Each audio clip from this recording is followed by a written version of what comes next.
मेरे पास जो कुछ भी है वो आपका दिया हुआ है,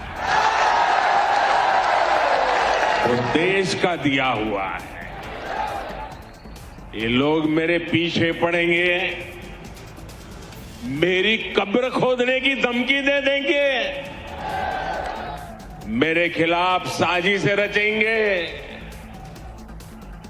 लेकिन उन्हें पता नहीं है जो डर जाए वो मोदी नहीं हो सकता।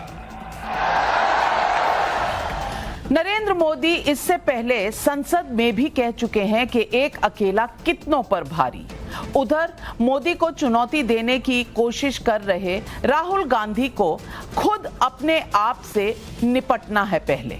जी हां, अपने आप से निपटने का मतलब राहुल गांधी के खिलाफ मानहानि का दावा जो मामला चल रहा था उसमें खुद पाक साफ निकलने की कोशिश में राहुल गांधी कहीं क्लीन बोल्ड हो गए। और अगर आप राजनीति की थोड़ी भी समझ रखते हैं तो राहुल गांधी के घिर जाने से खुशी की लहर बीजेपी में होनी बिल्कुल स्वाभाविक है। और उसी तरह विपक्षी दलों में भी जो पीएम कहते हैं कि प्रधानमंत्री के कुर्सी पर सब नजर रखे हैं, आप समझ सकते हैं कि राजनीति पर इसका कितना बड़ा असर होगा। और जो कुछ भी हुआ उसमें राहुल ही अपना सेल्फ डिफेंस अच्छे से कर सकते हैं, क्योंकि गुजरात हाई कोर्ट ने तो राहुल गांधी के खिलाफ जो वर्डिक्ट दिया है उस मामले में यह कहा है कि कोई भी राहत राहुल गांधी को नहीं मिल सकती। हाई कोर्ट की टिप्पणी राहुल गांधी पर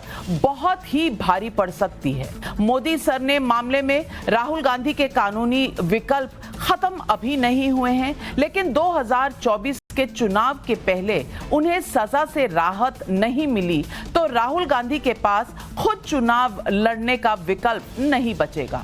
इस मामले में कांग्रेस ने क्या कहा वो भी सुनिए। ये सिर्फ किसी एक व्यक्ति विशेष या राहुल गांधी या इनका या मेरा या आपका केस नहीं है। क्योंकि ये उस अखाड़े की बात है जो स्वतंत्र बोलचाल का अखाड़ा है। ये उस अखाड़े की बात है जो स्वतंत्र अभिव्यक्ति का अखाड़ा है।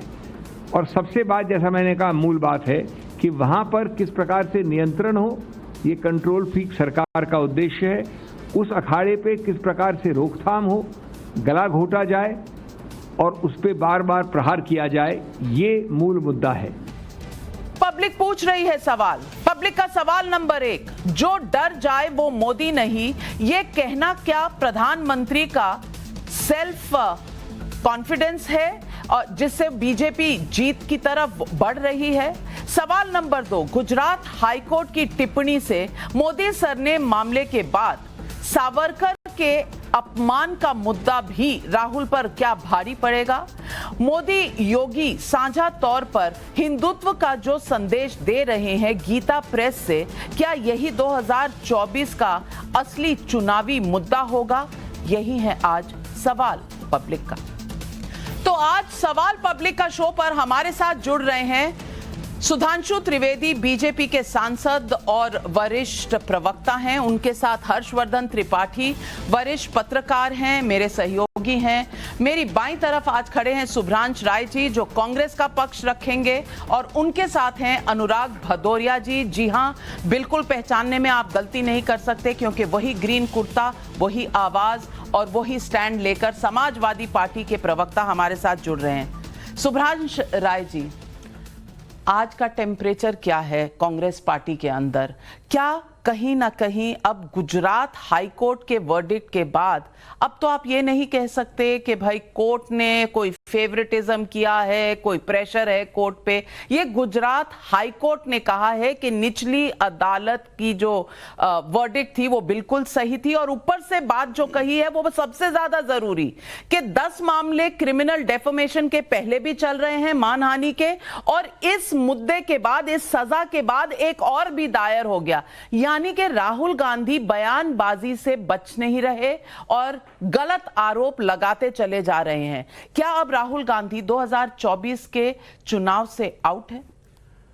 देखिए नविका जी, गुजरात हाई कोर्ट ने जो टिप्पणी करी है या जो जजमेंट आया है वो हम सबके सामने है।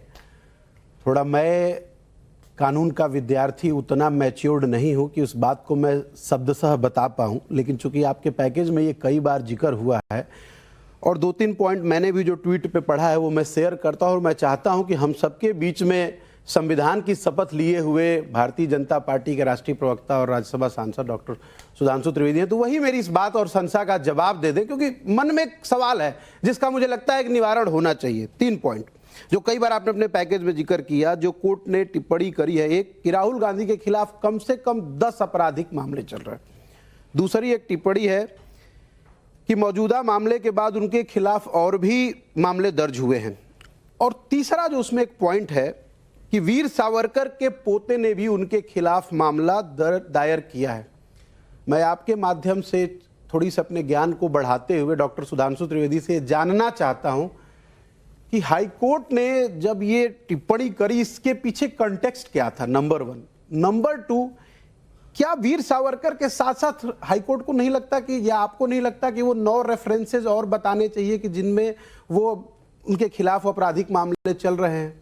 वो अगर 9 बताते तो इस 10वें वाले मामले का भी मतलब बनता, लेकिन सीधा 9 की चर्चा नहीं हुई और 10वें वाले वीर सावरकर के पोते ने भी उनके खिलाफ मामला दर्ज किया। अगर ये आधार है, जितनी मुझे समझ आ रही है इस पैकेज को सुन के, पढ़ के, या ये जो सारे ट्वीट्स पे मेंशन है, तो मेरी आपसे करबद्ध प्रार्थना है कि एक बार थोड़ा देश को बताइए कि कोर्ट के डिसीजन में इस मामले का क्या मतलब है।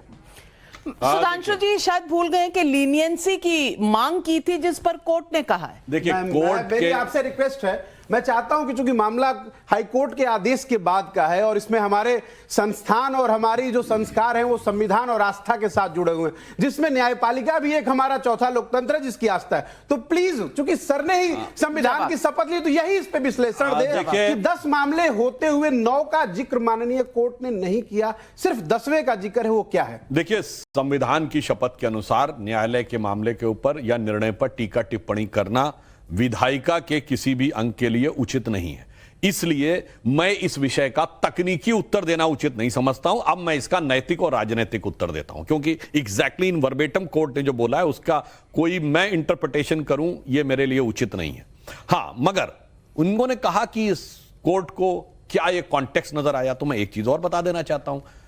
एक मामले में तो सर्वोच्च न्यायालय के द्वारा राहुल गांधी जी माफी मांग चुके हैं ना, जब राफेल के मैटर के ऊपर सुप्रीम कोर्ट की टिप्पणी को उन्होंने गलत ढंग से कोट किया था और यह कहा था कि अब तो सर्वोच्च न्यायालय ने भी कह दिया चौकीदार चोर है, और 2019 के लोकसभा चुनाव से पहले, और जब उन्होंने सफाई देने की भी बात कही थी तो सुप्रीम कोर्ट ऑफ इंडिया ने कहा था नथिंग डूइंग, कुछ नहीं, आपको सीधे सीधे माफी मांगनी पड़ेगी, चूंकि न्यायालय ने ऐसा नहीं कहा था। तो ऐसा जो है राहुल गांधी जी की फितरत में नजर आ रहा। इन्होंने कहा एक और मैटर में, तो यह भी याद दिला देना चाहता हूं, संघ के ऊपर महात्मा गांधी जी की हत्या को लेकर उन्होंने जो बयान दिया था उसके बारे में जब कोर्ट का जजमेंट आया, उसने कहा साहब राहुल गांधी जी कोई ऐसा सबूत नहीं दे पाए। उस कोर्ट ने कहा कि अब आप 2 काम कर सकते हैं, या तो आप इस अपने बयान को वापस ले लीजिए तो ये डिफेमेशन का केस खत्म हो जाएगा, नहीं तो यू फेस द केस। उन्होंने कहा हम केस फेस करेंगे। तो ये मतलब ऐसे कई उदाहरण हैं। और भ्रष्टाचार के मामले में हमारी सरकार के समय में नहीं, अक्टूबर 2013 में नेशनल हेराल्ड का केस दिल्ली हाई कोर्ट की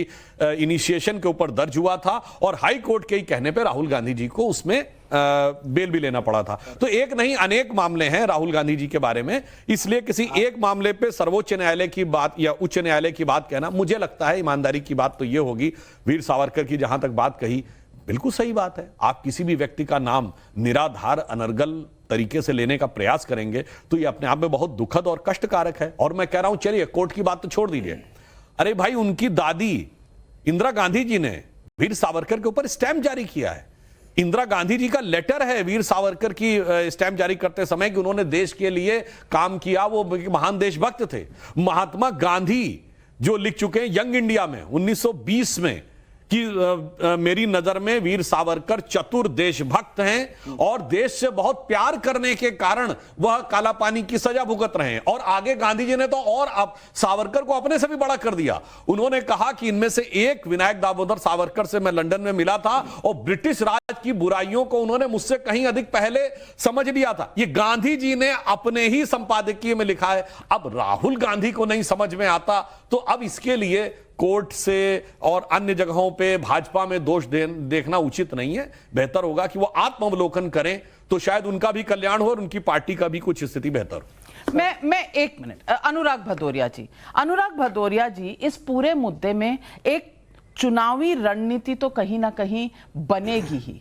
अगर मैं पूछूं आपसे कि अब प्रधानमंत्री नरेंद्र मोदी कह रहे हैं कि जो डर गया वो मोदी है ही नहीं, और दूसरी तरफ राहुल गांधी को कोई भी कोर्ट से रिलीफ नहीं मिला, तो क्या विपक्ष के लिए भी खुशखबरी है और मोदी जी के लिए भी खुशखबरी है? क्योंकि कहीं ना कहीं अब अखिलेश यादव प्रधानमंत्री का दावा कर सकते हैं विपक्षी दलों की बैठक में। देखिए, भारतीय जनता पार्टी के लिए ऐसी सोच हो सकती है क्योंकि उनके यहाँ लोकतंत्र नहीं है। विपक्ष में लोकतंत्र है।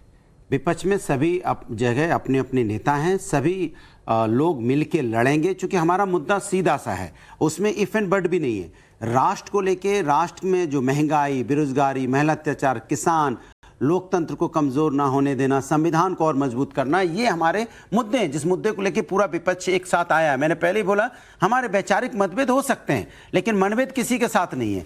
तो ये मुद्दे जो हैं राष्ट्र के हैं, और राष्ट्र के मुद्दों पे हमें सब एक साथ हैं, सब मिलके लड़ेंगे। और लड़ने के बाद जब जो जीत के आएंगे, जो प्रतिनिधि जीत के आएंगे, लोकसभा के सदस्य जीत के आएंगे, उनको ये अधिकार होता है कि वो अपने नेता को चुन लेंगे। तो जिसको चुनेंगे वो जीते हुए प्रतिनिधि, वही हमारे देश का प्रधानमंत्री होगा। एक तो आज संविधान को ऊपर अपहोल्ड किया कि नहीं गुजरात हाईकोर्ट ने? संविधान ने भी वही सजा सुनाई जो लोअर कोर्ट ने सुनाई थी राहुल गांधी को। आज संविधान को सम्मान हम लोग हमेशा से संविधान और न्यायपालिका को मानने वाले लोग हैं, इसमें कोई इफ एंड बट नहीं है।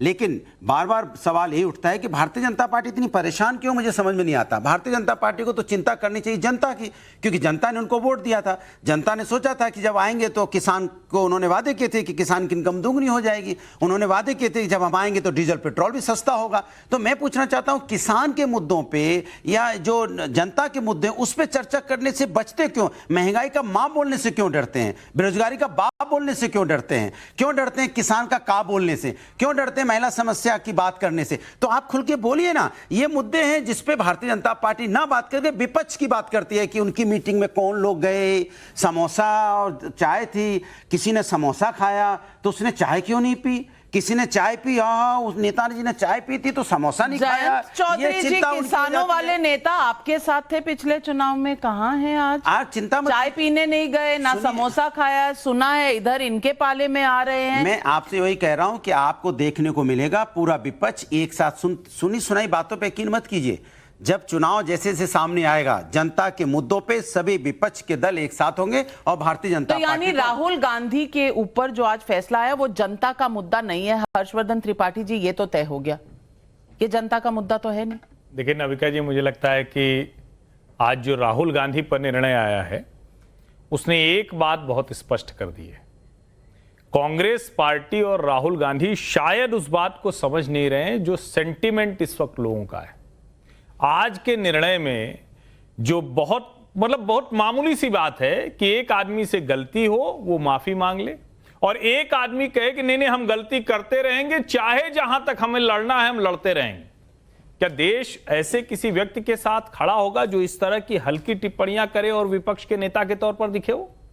और यह सच है कि राजनीति तो सिर्फ जनता के मुद्दों पर होनी चाहिए। आज प्रधानमंत्री नरेंद्र मोदी गोरखपुर हैं, और मैं जब देख रहा था कि उसमें वो करने क्या गए हैं तो गीता प्रेस वाला मुद्दा आ रहा है, लेकिन जिसकी बात करते हैं कि जनता के मुद्दों की बात नहीं होती। आज यूपी पूरी तरह से, जितनी रेल लाइन है उसका इलेक्ट्रिफिकेशन पूरा हो गया। आज जिस उत्तर प्रदेश में 2 लेन की सड़कें नहीं हुआ करती थी, और मैं तो एक एक सड़क बता दूंगा यहां से लेके गोरखपुर से गाजियाबाद तक की, अब 4 लेन की सड़कें वहां बनने लगी विद इन स्टेट्स। जहां ये कहते थे कि पानी शहर में नहीं होता, गांव में पानी पहुंच रहा है। और जो सबसे बड़ी बात है कि गरीबों के लिए आवास, अब अगर इतनी चीजें इनके लिए जनता का मुद्दा नहीं है, और ये मुद्दा है कि राहुल गांधी ऐसी टिप्पणी करेंगे जो गलती हो गई है, जान रहे हैं लेकिन मानेंगे नहीं, तो जनता किसको पसंद करेगी, किसको सुनेगी? सुब्रांशु जी जवाब दीजिए। देखिए, बड़ा इंपॉर्टेंट पॉइंट इन्होंने कहा, लेकिन चूंकि मैं फिर से वहीं पीछे से आता हूं, मैंने तो एक्सपेक्ट किया था कि सुधांशु त्रिवेदी जी जवाब देंगे जो आज एक्चुअली कोर्ट के वर्डिक्ट आए थे उस पर, लेकिन उन्होंने पूरा घुमा फिरा कर इतिहास बताया। लेकिन शायद उस बात में ये 2-3 बात बताना भूल गए।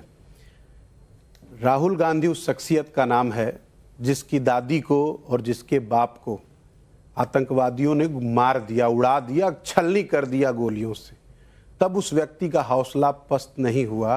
तो आप भारतीय जनता पार्टी और नरेंद्र मोदी जिसको कह रहे हैं कि डर का मैं नाम नहीं हूं, तो आपने तो सिर्फ ज्यादा से ज्यादा उनकी सदस्यता खत्म करी और उनका घर छीना है। सर, अगर फूलों के बागीचों में बुलडोजर आप चला देंगे तो फूल का पेड़ सिर्फ उस दिन खत्म होता है, उसकी खुशबू फिर भी हवाओं और फिजाओं में बरकरार रहती है। नंबर 1। नंबर 2, आपने एक बड़ा अच्छा सुंदर सा जिक्र किया कि गरीबों को घर मिल रहा है। इत्तेफाक की बात यह है कि आज सुबह ही मैंने इसे कहीं किसी अखबार में पढ़ा था कि नरेंद्र मोदी जी 2014 के चुनावी भाषण में 2022 तक हम 80 करोड़, भैया थोड़ा कैमरामैन इसको थोड़ा दिखाइए देश को, क्योंकि देश को जानने का हक है। प्लीज, अभी तक नहीं दिख रहा है स्क्रीन पे क्लियर, आप थोड़ा और आगे करिए, जूम करिए क्योंकि जूम में बड़ी पावर होती है। 2022 तक इस देश के गरीबों को, 80 करोड़ गरीबों को पक्का घर दे रहे थे। अब इस घर का डेटा जिस किसी व्यक्ति के पास पड़ा हो वो बता दे कि कौन से गरीबों को, कितने लोगों को मिला। क्योंकि सवाल ये नहीं है कि आप हर साल 2 करोड़ नौकरी देंगे। 18 करोड़ नौकरी देते देते कितने हजारों संख्या और लाख की संख्या में नौकरियां सीमित हो गई। वरना पहले नौकरी मिलने के बाद गांव के पोस्ट ऑफिस से पोस्टमास्टर आदमी के घर पे ज्वाइनिंग लेटर देता था। आज साल भर 2-2 साल का संग्रह करके एक बार एक इवेंट बनाकर दिया जा रहा है। तो इस सच्चाई पे तो चर्चा आप न करिए, क्योंकि देश का युवा बेरोजगार है, इसमें कोई डाउट नहीं है।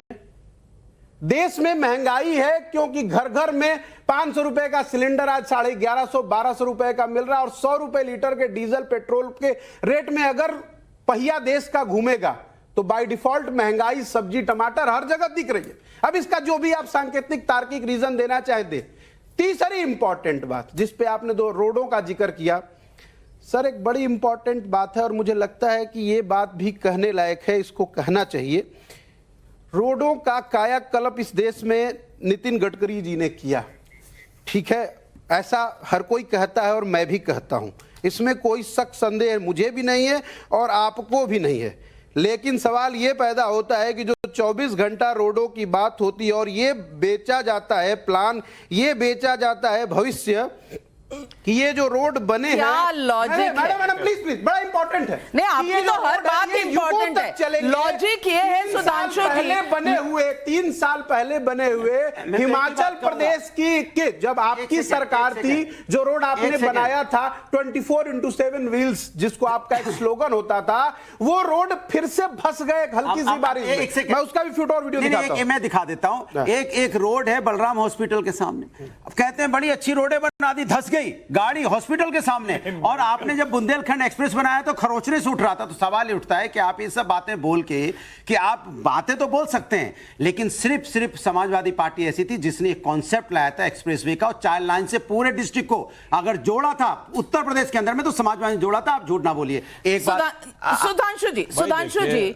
जो काम किया वो नितिन गडकरी ने, जो नहीं हुआ वो मोदी ने नहीं किया। देखिए, पहली बात तो हम कहना चाहेंगे, जोशो जुनून में बोल गए भदौरिया जी कि सबसे पहले समाजवादी पार्टी ने हाईवे का कॉन्सेप्ट लाए। नेशनल हाईवे डेवलपमेंट प्रोजेक्ट दिसंबर 1999 में स्वर्गीय अटल बिहारी वाजपेयी जी की सरकार के समय में आ गया। National highway development project NHAI बना। अरे वही एक्सप्रेसवे था भाई, north south corridor, east west corridor expressway. तो अब और सुनिए, भारत का पहला एक्सप्रेसवे, कमाल नहीं, सुनिए, मई 2000 बॉम्बे पूना नेशनल एक्सप्रेसवे। उत्तर प्रदेश ही कर रहे हैं, आप बॉम्बे भाग गए। तो हमने उत्तर प्रदेश बोला, आप गलत बोलोगे तो मैं टोकूंगा ना। आपने कहा ना हाईवे का बोलने तो दीजिए। अरे पूरी बात सुनिए ना, उत्तर प्रदेश का भी जवाब देता हूं।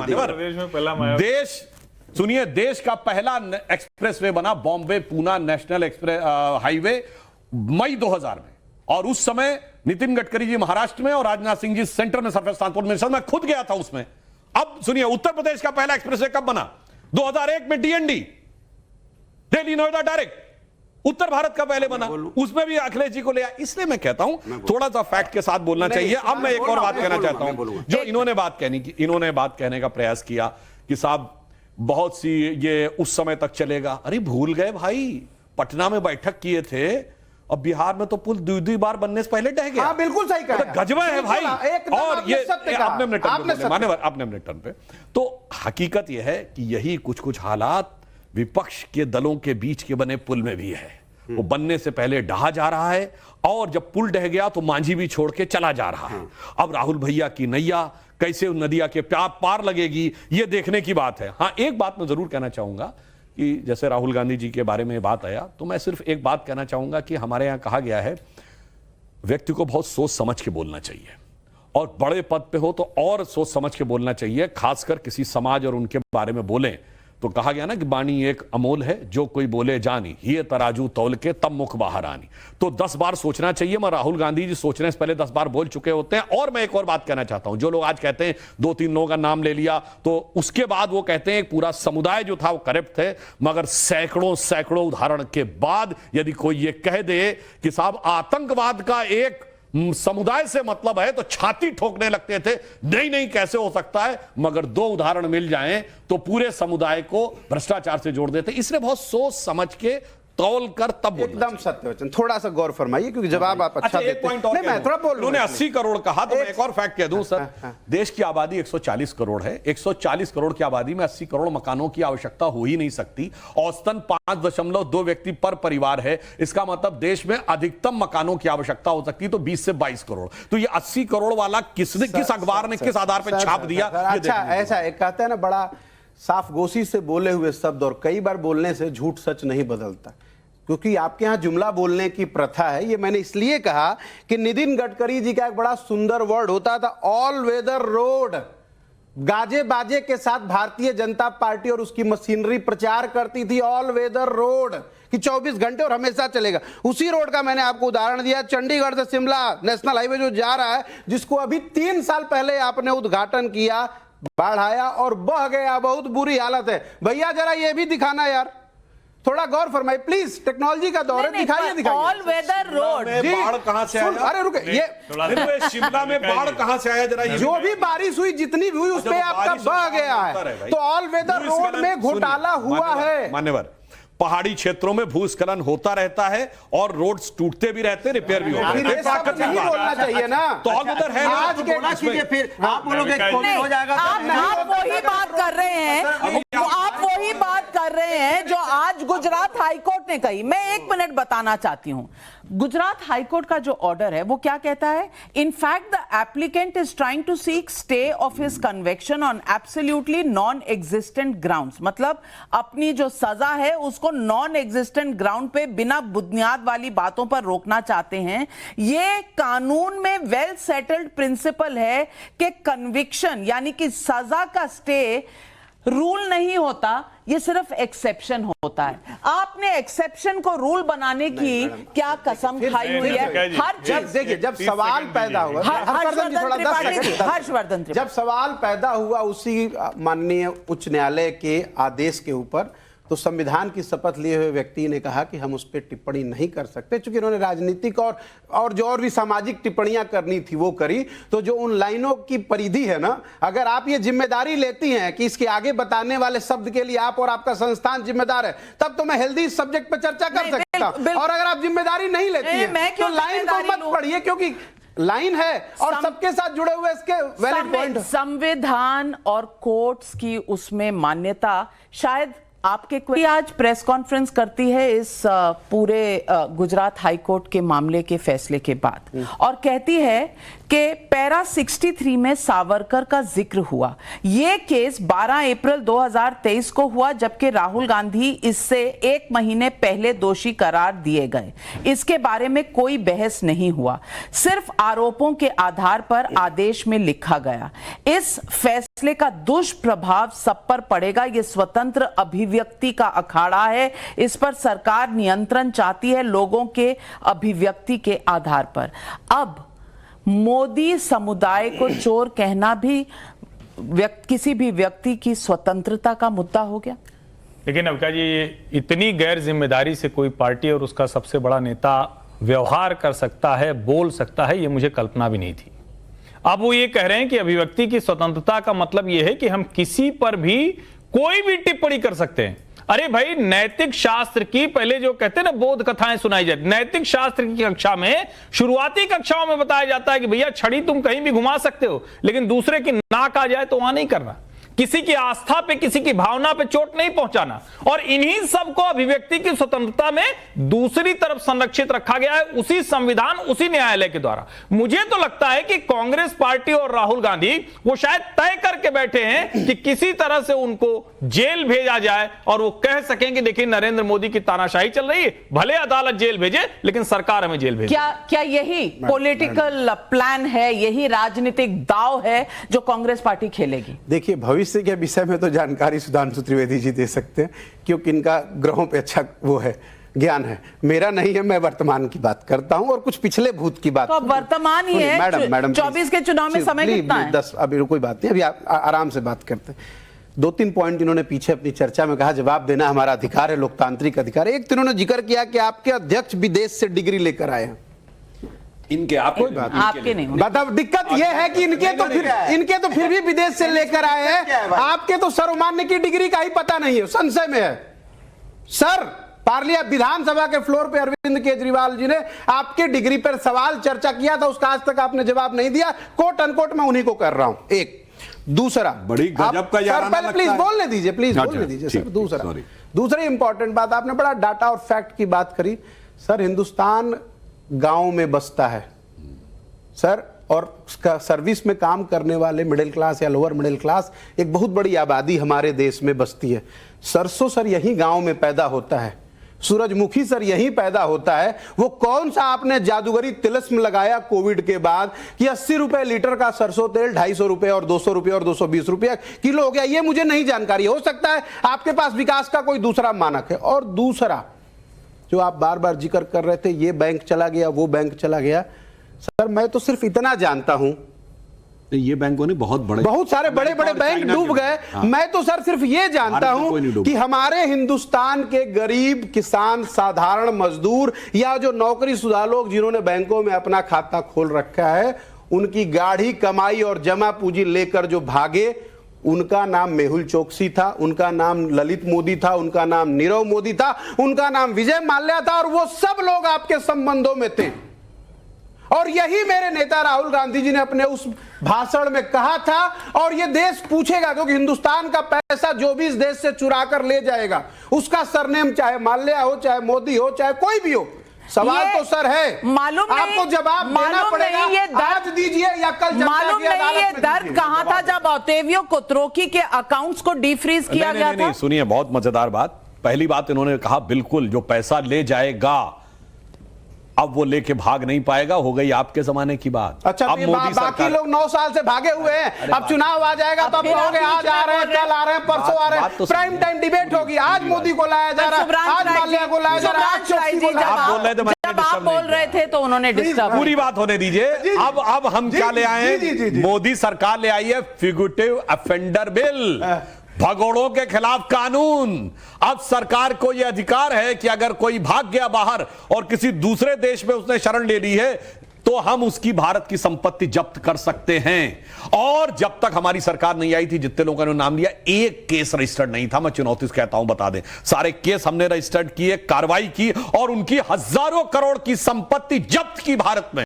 और इंग्लैंड तक जाके हमने मुकदमा लड़ा है और अब वो लोग उस मुकदमे में भी हार रहे हैं। तो ये एक हमारी ईमानदारी थी कि हम किस प्रकार से उनके खिलाफ लड़ रहे थे। रहमान का बुलंदशहर यूपी से सवाल है, अगर वाकई में मोदी के खिलाफ जनता है तो विपक्षी एकता की इतनी कोशिशें क्यों हो रही? क्योंकि इसलिए क्योंकि राष्ट्र को बचाने की जरूरत है। तो मोदी के तो खिलाफ है। अरे तो आप अकेले ही लड़ लीजिए। अरे राष्ट्र की बात हो रही है। जब राष्ट्र की बात होती है तो अनेकता में एकता है, हम सब एक हैं। क्योंकि हमें देश के मुद्दों पे चर्चा, इन्हें देश के मुद्दों पे तो चर्चा करनी नहीं है, ये इधर उधर दौड़ाते रहते हैं बातों को।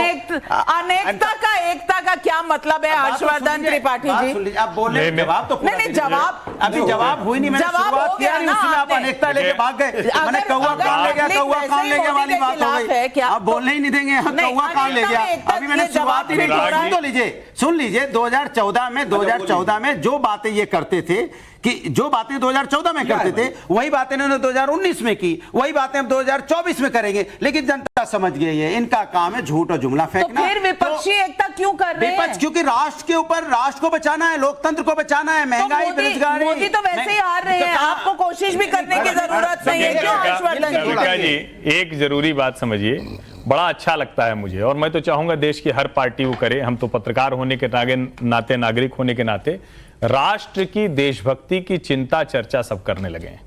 नहीं तो ये पार्टियां कहती थी कि अरे भारतीय जनता पार्टी वाले तो पता नहीं क्या हर बात में राष्ट्र घुसा देते हैं। बड़ा अच्छा लग रहा है अनुराग भदौरिया जी आज राष्ट्र की चिंता कर रहे हैं। कभी हमारी भी बात कर लो, बीजेपी के अरे पत्रकार हैं आप, तो आपके लिए मैं कह तो रहा हूं ना कि बड़ा अच्छा आप कर रहे हैं। अच्छा, आज कहा अच्छा कर रहे हैं तो भी गड़बड़, जब कहता हूं गड़बड़ कर रहे हो तो भी गड़बड़, तो दोनों कैसे चलेगा? एक्सप्रेस भी अच्छा बनाया, दोनों कैसे चलेगा? बोल दीजिए आगरा एक्सप्रेस भी अच्छा बनाया। अरे बहुत अच्छा बनाया, लखनऊ आगरा एक्सप्रेस वे बहुत अच्छा नहीं बना पाया था, पूरा नहीं कर पाया, पूरा नहीं कर पाया। जितेंद्र यादव का प्रयागराज से सवाल है और बहुत महत्वपूर्ण सवाल है। सुधांशु त्रिवेदी जी आपसे कह रहे हैं, मेरा सवाल सुधांशु जी से है कि क्या आगामी चुनाव आप सिर्फ हिंदुत्व के मुद्दे पर लड़ना चाहते हैं? गीता प्रेस के हवाले से शायद कह रहे हैं, जहां प्रधानमंत्री हैं, क्या सिर्फ उपलब्धियों और किए गए काम के बारे में बात करके चुनाव नहीं जीते जा सकते इस देश में? देखिए, हिंदुत्व तो हमारे लिए कोई चुनावी मुद्दा नहीं है और यह राजनीति का भी मुद्दा नहीं है। यह भारत की अस्मिता और पहचान का मुद्दा है, जिसकी वजह से यह देश दुनिया की एकमात्र प्रागैतिहासिक सभ्यता है। अनादिकाल से लेकर आज तक और दुनिया के तमाम देशों में लोग इसी विचार के कारण भारत का सम्मान करते हैं। मगर अफसोस की बात यह है कि गुलामी की मानसिकता में पड़े हुए तमाम लोगों ने 21वीं सदी में भी वही अंग्रेजों की गुलामी की मानसिकता, वही मुगलों की गुलामी की मानसिकता के तहत इसको लांछित किया। हम तो जिस काम को लेकर जा रहे हैं वो तो एकदम आमने सामने। लक्ष्मी रेड्डी का हैदराबाद से सवाल है, राहुल गांधी डिस्क्वालीफाई कोर्ट के फैसले की वजह से हुए हैं, फिर इसमें हाय तौबा क्यों मचा रहे हैं? और एक और सवाल शिवांगी त्रिपाठी का देवरिया यूपी से सवाल है, क्या विवादित बयान देकर राहुल गांधी कांग्रेस पार्टी को ही कमजोर नहीं कर रहे? ये बात कांग्रेस को क्यों समझ नहीं आती? देखिए, कोर्ट ने जो फैसला दिया और उसके बाद जो विकल्प खुले हैं वो कांग्रेस पार्टी अपनाएगी और करेगी, नंबर 1। नंबर 2, लेकिन उससे इंपॉर्टेंट यह है कि थोड़ा सुधांशु जी ने 2-3 बातों को कहा, उसका जिक्र होना जरूरी है। आपने बिल्कुल सत्य कहा सर, पार्लियामेंट के रिकॉर्ड में दर्ज है और इस देश का पढ़ा लिखा बुद्धिजीवी वर्ग और बच्चा जो आज मोबाइल से के साथ खेल रहा है उसको पता है कि विजय माल्या भागने से पहले आपके नेता, देश के पूर्व वित्त मंत्री अरुण जेटली जी के साथ पार्लियामेंट के रिकॉर्ड में दर्ज है। पार्लियामेंट के कहां रिकॉर्ड में दर्ज है सर? बिल्कुल है, अरुण जेटली जी से मिलकर गया। आरटीआई में निकलवा दीजिए। अरे सर रुक तो जाइए सर, निकलवा दीजिए। वो एक मिनट आप रुक जाइए, आपने तो थोड़ा प्रकाश डाला तो सुन लीजिए। वो गया। दूसरा, आपने एक अर्जेंटीना का नाम लिया कि हमारा उनके साथ एक ट्रीटी जो है वो थी नहीं, वो कैंसिल हो गई। सर मुझे आज भी याद है, अभी लेटेस्ट कुछ दिन 1-1.5-2 महीना पहले की घटना है। मेहुल चोकसी जिस कंट्री में जाके विराजमान है, जहां वो भारत के आम लोगों का पैसा लूटकर आपके नाक के नीचे आपके संरक्षण के द्वारा भाग कर गया, उस कंट्री के साथ भी, एंटीगुआ के साथ आपने वो डील साइन नहीं कर रखे। 2, तीसरा एक और थोड़ी भारी इंपॉर्टेंट बात, आप कुछ स्टॉक मार्केट का जिक्र कर रहे थे। मैं मानता हूं सर ये नया हिंदुस्तान है जहां नौकरी की बात, शिक्षा की बात, व्यापार की बात कम होती है, क्योंकि आज एक नया सोच डेवलप हो रहा है कि नामचीन लोग पूरे दिन ऑनलाइन कोई बैटिंग लगाने की बात करता है और हर कोई सट्टा जुए की बात कर रहा है। तो स्टॉक मार्केट का आपने जिक्र किया, सर मुझे ये बता दीजिए स्टॉक मार्केट पर आप स्टॉक मार्केट को ऑनलाइन बैटिंग से तो जोड़िए मत। आपकी जानकारी पर संदेह होना लगता है, आपकी जानकारी पर संदेह होने लगता है, क्योंकि इस देश के मध्यम वर्गीय लोग अगर पूरी मैं रोकूंगी। अगर आपको रैली करनी है ना तो आप वायनाड जाके करिए, वहां पर सीट खाली है इस वक्त। लेकिन आप ऑनलाइन बैटिंग और स्टॉक मार्केट को नहीं जोड़ सकते। स्टॉक मार्केट हमारा दुनिया में चौथा हो गया, जो आपने समाचार पत्रों का हवाला दिया क्या स्टॉक मार्केट से इस देश का साधारण व्यक्ति, साधारण किसान, साधारण नौकरी करना वाला लाभान्वित होता है? बताइए जरा। हाँ, बताता हूं। हाँ, कैसे होता है? तो चौथा कैसे होता है, यह दर्शाता है कि दुनिया भर के निवेशकों का विश्वास यहां पर आया। जैसे दुनिया का हर व्यक्ति न्यूयॉर्क स्टॉक एक्सचेंज और अमेरिकन स्टॉक एक्सचेंज में, सर आप जैसे बड़े लोग जाते होंगे सर, साधारण लोग नहीं जाते। पूरी बात तो सुनिए ना। उससे क्या होता है कि जो वहां इन्वेस्टमेंट होता है उससे अमेरिका में रोजगार के अवसर क्रिएट होते हैं। उसी प्रकार यदि इन्वेस्टमेंट का यह विश्वास दुनिया के लोगों का भारत में आया, तो आप समझिए कि भारत में रोजगार के लाखों करोड़ अवसर आने वाले समय में आएंगे। FII बोलते हैं। मैंने अक्सर देखा है पिछले 9 सालों में कि वो न्यूज पे शाम को चलता है कि आज FIIs ने स्टॉक मार्केट से अपना पैसा निकाला तो साधारण लोगों को खून की ब्लड बाथिंग हुई। यही आप बताना चाह रहे हैं सर? मुझे लगता है आप ही के नेता हैं, आप ही के नेता हैं और पूर्व वित्त मंत्री हैं। आप पी चिदम्बरम जी से क्लासेस ले लीजिए, वो आपको समझा देंगे। बिल्कुल। और मैं पूछना चाहती हूं और ये दर्शक का भी सवाल है, जटाशंकर का बेतिया बिहार से सवाल है। एक तरफ विपक्ष एकता की बात करके भी नहीं दिख रहा है और दूसरी तरफ प्रधानमंत्री पूरे कॉन्फिडेंस के साथ कह रहे हैं जो डर गया वो मोदी नहीं। क्या इस कॉन्फिडेंस के आगे विपक्ष टिक पाएगा? असली मुद्दा यही है। लेकिन नवका जी, सबसे पहले तो ये कि प्रधानमंत्री नरेंद्र मोदी जो कह रहे हैं वो अपनी स्कीम्स और जनता के भरोसे पर हैं, और जो नेता कहता है और जनता सपोर्ट करके जो जनादेश देती है, जब वो होता है तब कॉन्फिडेंस दिखता है। लेकिन एक बात मैं बड़ी गंभीरता से कह रहा हूं, शुभ्रांशु जी ने अभी बहुत गलत टिप्पणी की है। ये ठीक वही टिप्पणी है जैसे राहुल गांधी हर दूसरी बार कहते हैं अंबानी अडानी चोर है, ये फलाना चोर है, ये धमाका चोर है। इस देश के स्टॉक एक्सचेंज में इस देश की खून पसीने की मेहनत लगी होती है। वो सारी कंपनियां जो लिस्टेड है BSE और NSE पर, जिस पर सेबी है, अलग अलग रेगुलेटरी अथॉरिटी है, और उसमें ढेर सारे छोटे छोटे निवेशक अपना पैसा लगाते हैं और तब दुनिया उस पर भरोसा करती है। इस तरह की बात नहीं करनी चाहिए, गैर जिम्मेदाराना वक्तव्य। मैं आपको बताती हूँ, ये इंडियन एक्सप्रेस की एक रिपोर्ट है, the rise in stock markets over the last 15 months. पिछले 15 महीनों में जो स्टॉक मार्केट में ऊपर हुआ है, उसमें छोटे टाउन्स और रूरल एरिया यानी गांव के इलाकों में बहुत लोगों ने इन्वेस्टमेंट करना शुरू कर दिया है। सेबी डेटा दिखाता है कि इनकम जिनकी 5 लाख से कम है, यानी कि 40,000 जो कमाते हैं, वो छोटा इन्वेस्टर अब स्टॉक मार्केट की तरफ जा रहा है। मैडम, रिलायंस पावर का नाम आपने सुना है? मुद्दा सिर्फ आज इतना है, मुद्दा सिर्फ इतना है, आपने नाम सुना है? एक वक्त में 600 रुपए। मुझे लगता है आप जो कहना चाह रहे हैं 600 रुपए का शेयर 1-2 मुझे लगता है शुभ्रांशु जी, साधारण लोगों की गाड़ी कमाई शुभ्रांशु जी, लोकतंत्र है, लोकतंत्र में महिला एंकर को बोलने का भी यही तो हमारा कल्चर है। काले चश्मे लगाते हैं, सब कुछ काला नजर आता है, एकदम अच्छे वाला है ना, अच्छे चश्मे लगाइए, मोदी जी का छोटा भी करिश्मा आपको बड़ा दिखता है। ऐसा चश्मा लगाइए जिससे दुनिया साफ सुथरी नजर आए, क्योंकि हर तरफ कालिक नहीं है।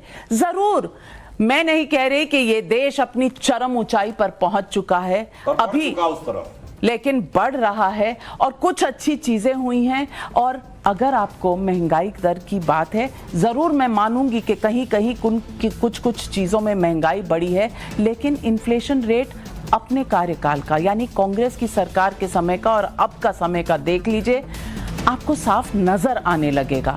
कम से कम कोशिश तो कीजिए। और तब तक सुप्रीम कोर्ट में जाने का इंतजार रहेगा राहुल गांधी का। 2024 के चुनाव में कौन होगा आमने सामने और कितनी विपक्षी एकता होगी, और मोदी की ललकार के जो डर गया वो मोदी नहीं, वो कितने घरों तक जाएगी।